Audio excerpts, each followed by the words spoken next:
Welcome back, everybody, for another AoE4 Civilization Rundown. Gonna be getting halfway done today with the Holy Roman Empire. So again, all of the civs in AoE4 are pretty different from one another in terms of their specific mechanics and whatnot. So the point of these videos is just to give you a nice, rundown of the civilization, what their tech tree looks like, what are their bonuses, what are they just kind of all about, what makes their unique units unique, and that whole sort of thing. So let's get into it here with the Holy Roman Empire. So as we can see here, the Holy Roman Empire is considered a 2-star or moderate difficulty civilization. And, I mean, it's probably one of the easier of the 2-star difficulty ones, but I can kind of see where they're going with this. Anyway, it says in-game it lasts from 936 to 1517. 936 is the beginning of Otto the Great's reign, who was kind of the first major unifier of all the German principalities into what would, become the Holy Roman Empire.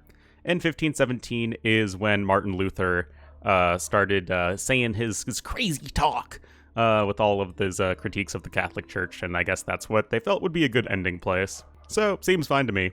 Their focuses, according to the game, are infantry, religion, and defense, which I would say is pretty darn accurate, as we will see in just a moment. And let's just go right into the bonuses here. First is that the Prelate is available in the Dark Age. I'll get to him in a little bit.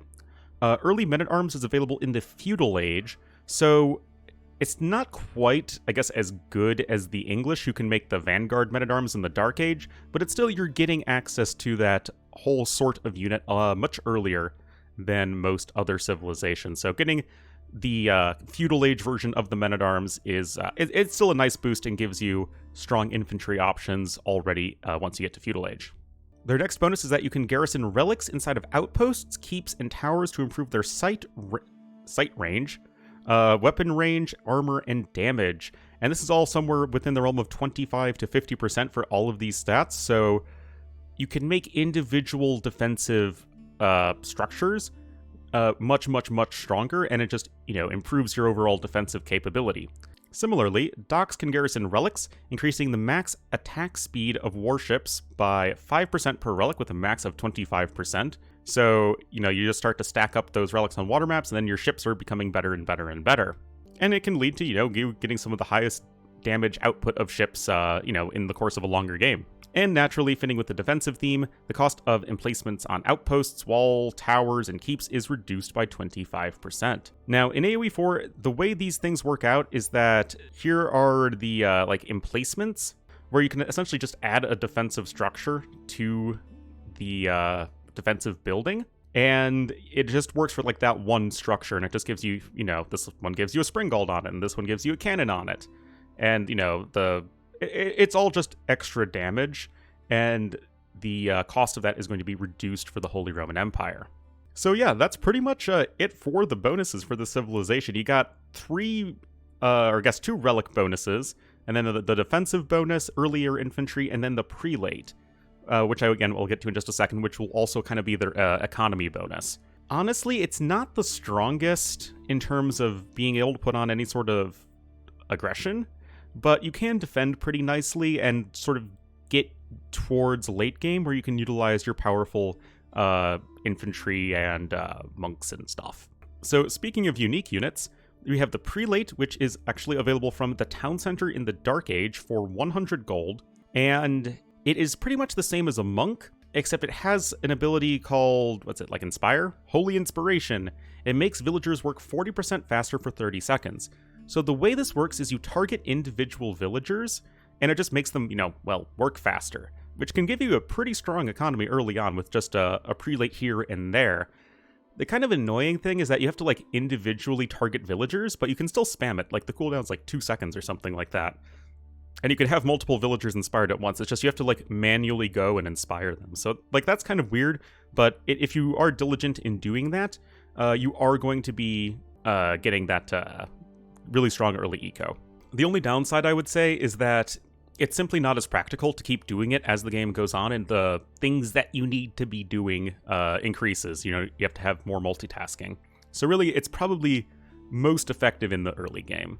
Their second unique unit is the, I am going to butcher this, Landsknecht, and it is you can start making them in the Castle Age.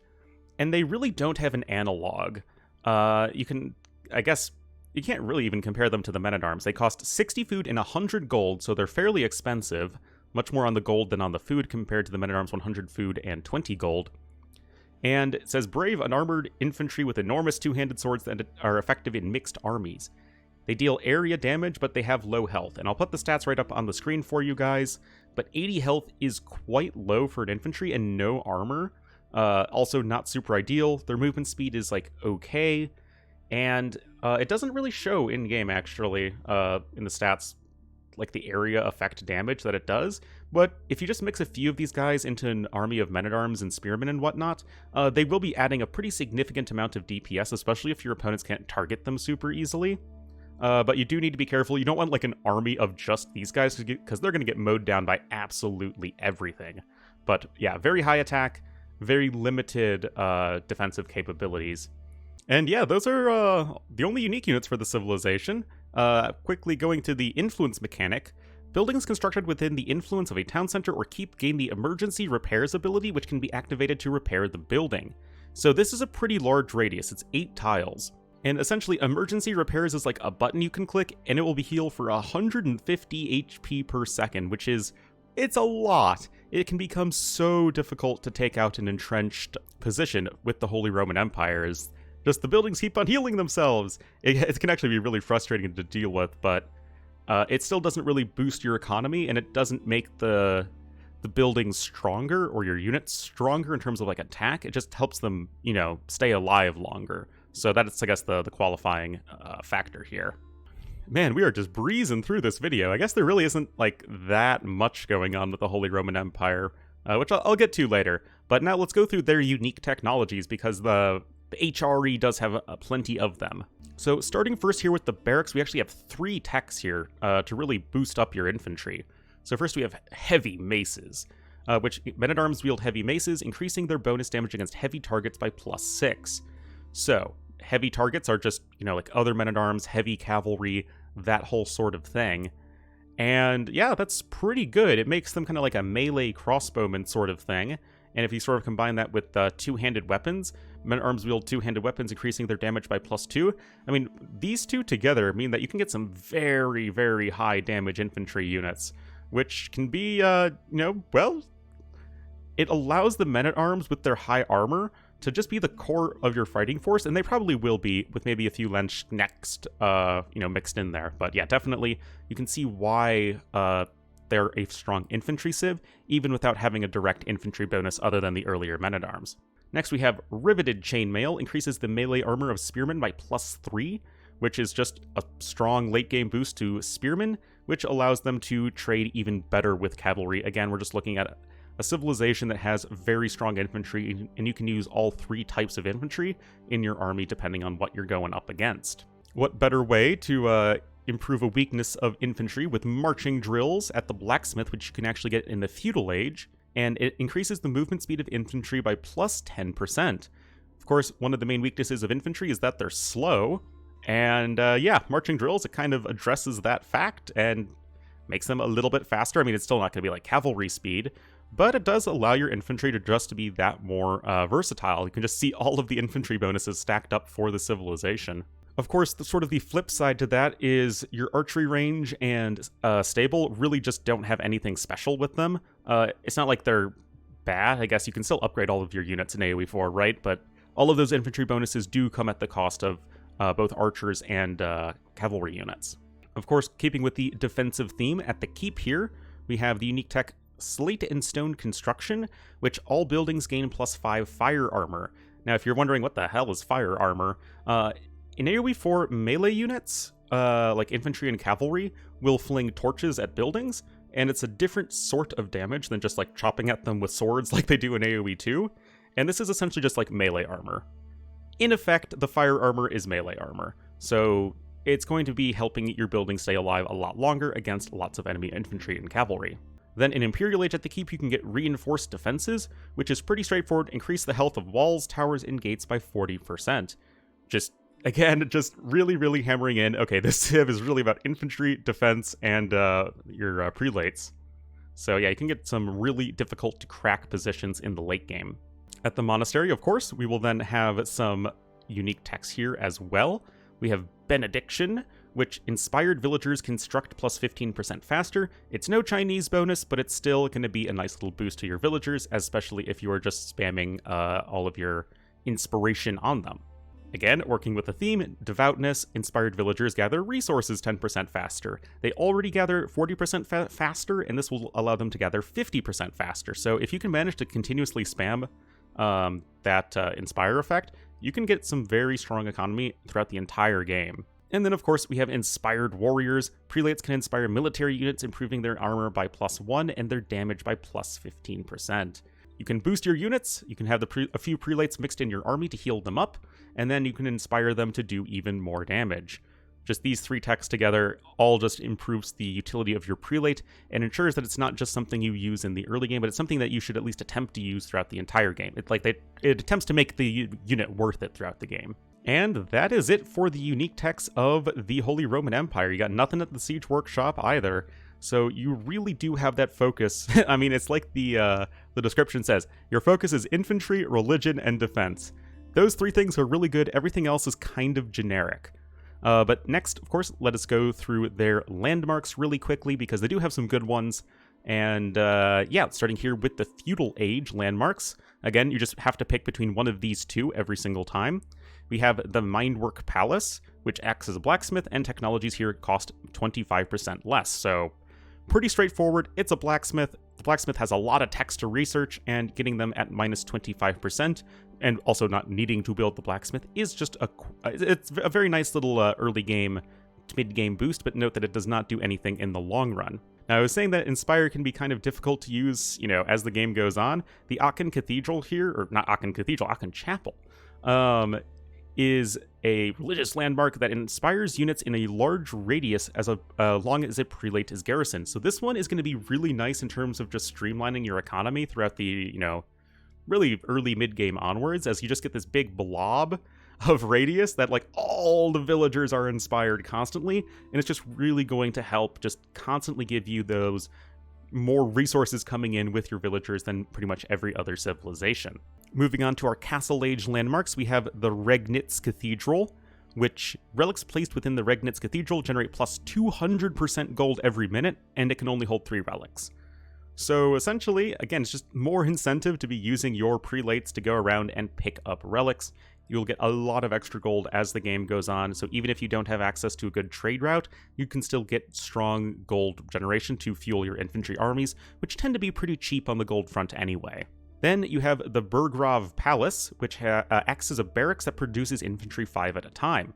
So you can see here, you get all of your regular barracks stuff. You can make your spearmen, men-at-arms, and Landsknechts. And you have to produce them at 5 at a time, and it'll cost...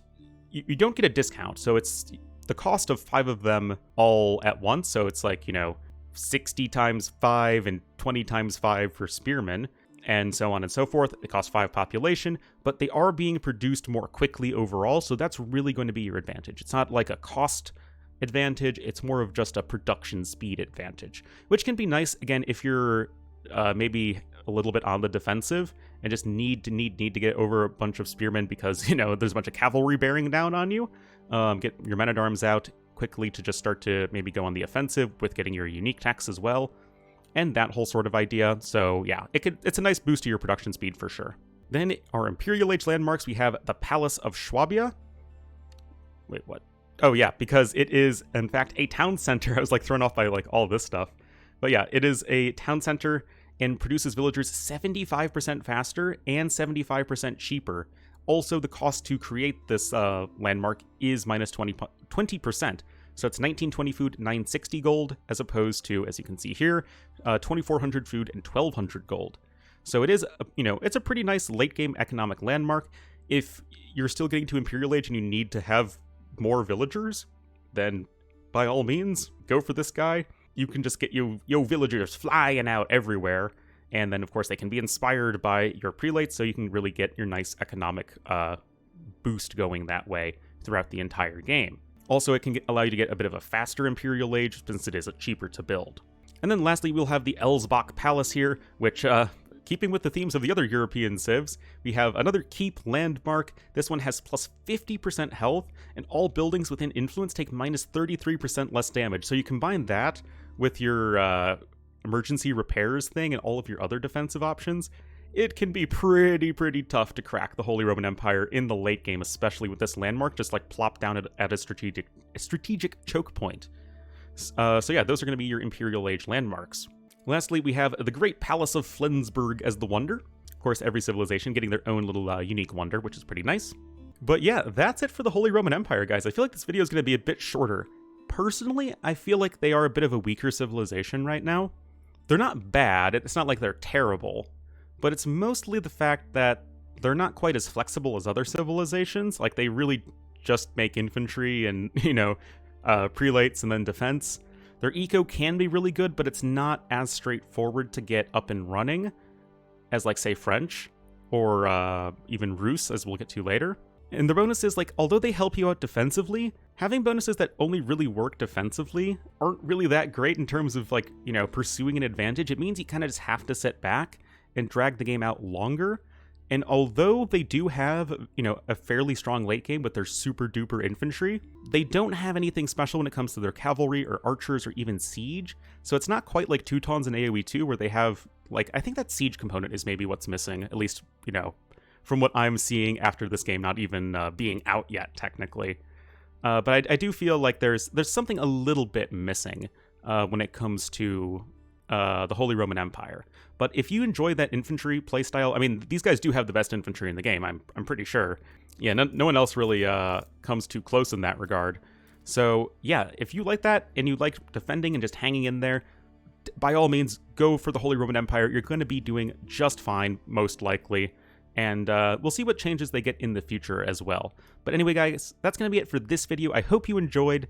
Thank you so much for watching, and I'll see you all next time.